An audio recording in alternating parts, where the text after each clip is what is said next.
So hi mga lalabs, welcome back sa aking channel. So for today's video, meron na po tayong i-unboxing, yung pumunta kami ng Gold Souk. Ayan, yun nga ang nabanggit ko last vlog ko, na bumili ako ng wedding ring. Tapos meron din akong pinaswap yung all jewelries ko, merong nasisira yung anklet ko. Ayan, pinapalitan ko yung mayroon akong ring na hindi ko gusto, masakit.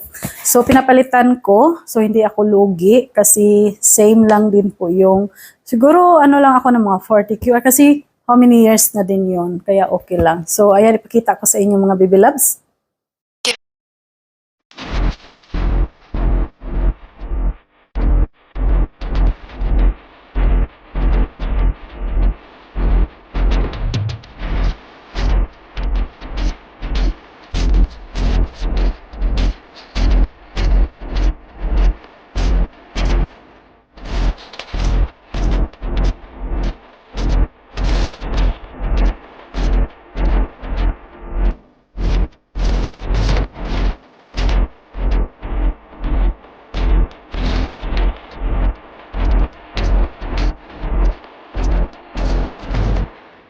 Mga lalabs, ipakita ko na sa inyo yung mga nabili natin. So una, so ito, yung ano to mga lalabs, yung bracelet, pinaswap ko yung ano, yun nga, nagpa-swap ako ng all jewelries na parang ano, tawag dito, yung ayokong isuot kasi ano siya, masakit. Tapos yung dalawa kong anklet is nasisira na. So bumibili po sila ng mga nasisira, tapos itimbangin nila, pero hindi naman kaluging-lugi kasi kinikwenta ko yung pagbili ko ng ano, kasi matagal na din yun, how many years na. So ito na po mga lalabs yung pinaswap ko sa anklet. So ito po yun, bracelet. So infinity bracelet po. Ayan.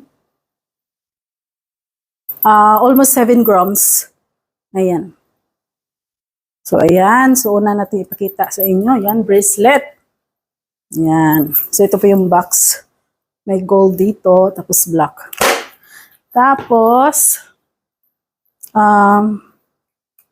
ayan. Ito pala yung pag-open. So, ito naman yung wedding ring. Ayan. So, simple lang. Simple na wedding ring. So, almost, ilang grams ba to? Hindi siya gaanong manipis. Hindi rin gaanong makapal. Tamang-tama lang sa budget. Ilang grams to yung wedding ring na nabili. So, meron din silang tawag resibo. Ito po yung resibo nila. Talagang ano, hindi lang sinusulat. Ayan. So, sa Shine Gold and Diamonds Jewelry Shop sa Gold Souk. So, ito po ay ilang grams ba to? Lahat. So, 3.620 grams. Lahat po yung sagot lang. So, 3.620 grams. So, ayan po. Ito po yung ano.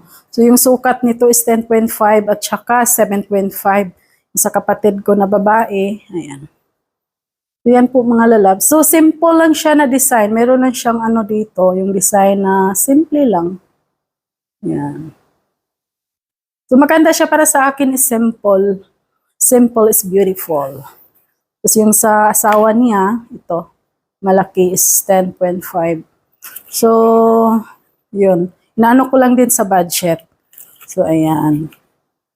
So, ito talaga yung, kaya pumunta po ako ng Gold Souk, kaya ito talagang gusto kong anuhin para matapos na. Ayan. So, ito, wedding ring. So, maraming mapagpilian kung gusto nyo makapal, kung gusto nyo malapad, depende sa, tawag dito, depende sa inyong budget. So kung ano, kung gusto niyo kasi dati, alam niyo po yung sa mga dati pa, hindi uso yung wedding ring na gold. Kung maliban na lang kung mayaman yung ano, may mga pera yung lalaki, so yan yung bumibili. Ngayon naman is, kung may trabaho both, parang nagtutulungan na lang, di ba? Mostly.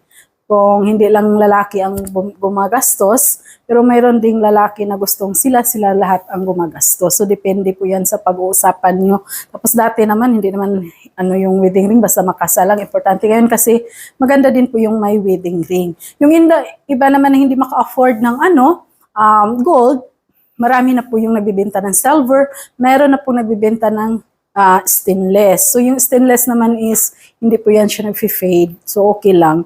Depends kung mayroon tayong budget. So ang importante is makasal tayo, kahit hindi bongga yung kasal, at least makasal.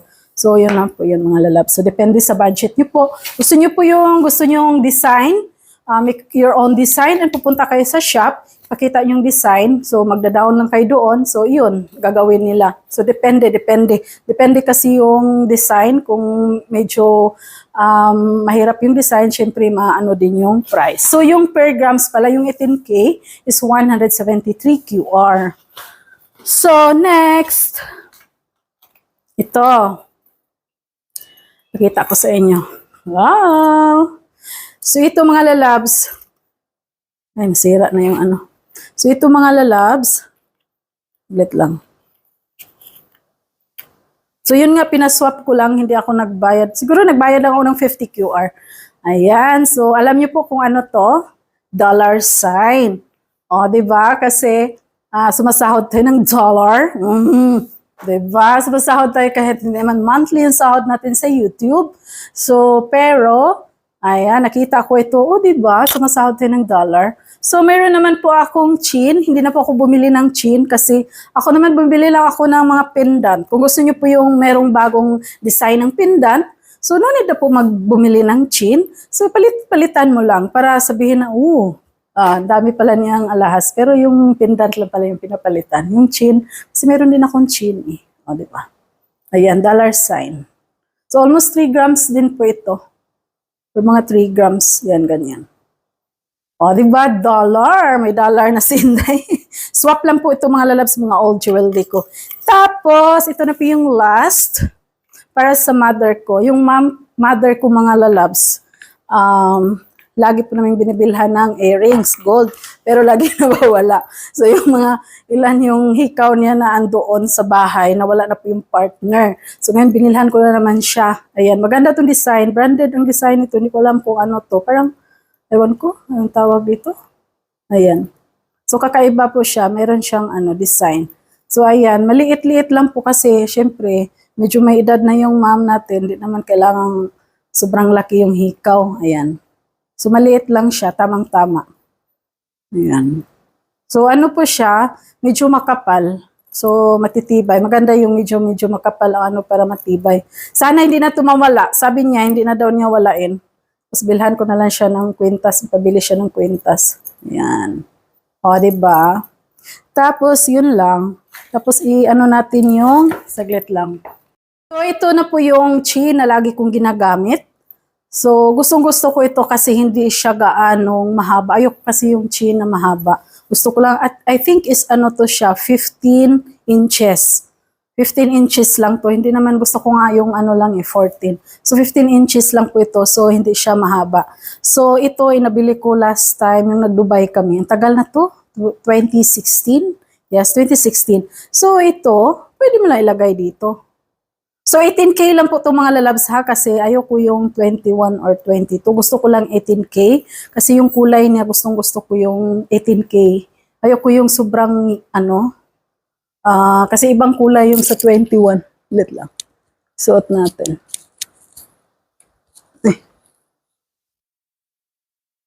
Hindi na Hindi na masuot. Saglit lang mga lalabs ha. Ayan. O, diba? Tamang-tama lang po yung. Gusto ko nga yung parang choker style. Pero okay na din yun kasi hindi na gano'ng. O, diba? May dollar sign na Inday. Akala mo, nagsasahod ng milyon. Okay lang yun. Enjoy. Enjoy yung pagwawaitin natin kahit yun lang masahod natin. So at least, di ba, meron tayong masahod. Ayun. So dollar sign. Meron ding doon, yung euro sign. Meron. So naisip ko naman, mas okay yung dollar sign kasi di ba nag-YouTube tayo. Meron tayong pasahod ni YT na dollar. O, diba? So, yun lang po yung isi-share ko for today's video. Ayan, 18K. Hindi ko na yung ilan ba yung per grams ng 21, 22 kasi hindi ako bumibili ng mga ganyang lang. 18K. So, ayan, 170 QR. So, ayan, i-times, natin, saglit. I-times 40 natin. 173. Baka mahal, no? 173 times 14. So, 24. Mga 2,400 per gram. So, sabi na mura-mura lang yan. Mura lang yan. Kasi minsan nagmahal din yan. May 200 plus yan dati, di ba? Depende po yung grams ng ano dito. Gold. So, kung merong mababa ng 200, ayan.